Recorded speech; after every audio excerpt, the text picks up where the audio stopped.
Елімізде түсті металл өндіретін жаңа комбинат салынбақ. Мырыш, қорғасын мен күміс шығарумен айналысатын жаңа кәсіпорын Қарағанды облысындағы Жайрем ауылында ашылады. Фабриканың жылына 5 миллион тонна полиметалл кендерін қайта өңдеуге қуаты жетеді. Оның құрылысына Қазақстанның даму банкі несие береді.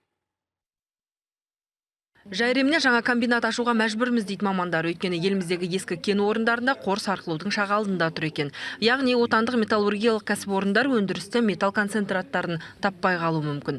Жайремде тура кен орынның жанынан жаңадан комбинат ашылса, ірі зауыттар мырыш, қорғасын, күмістен еш тарықпайды. Ал жаңа комбинатты Қазақстанның даму банкі несиелендіреді.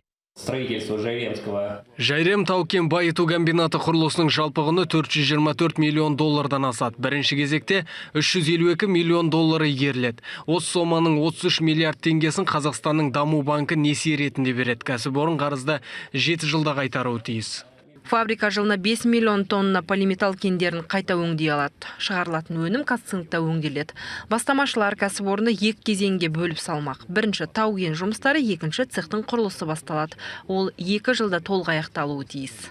Развитие Жайремского ГОКа. Жайрем комбинаты арқылы біз тау-кен саласын әрі қарай дамытамыз. Фабриканың құрылысы аяқталған соң жыл сайын 130 мың тонна мырыш, 60 мың тонна қорғасын және 25 мың тонна күміс өндіреміз деп жоспарлап отырмыз. Комбинаттың өндірістен бөлек жергілікті тұрғындарға да көп пайдасы тимек. Компания басшылары Жайремдегі 600 адамды арнайы курстарда оқытып мамандар дайындайды. Яғни жаңа жұмыс орындары ашылады деген сөз. Кейін геологиялық барлау жұмыстарына кірісеміз дейді кәсіпкерлер. Жаудыр Оразхан, Роман Расулов, КТК, Астанадан.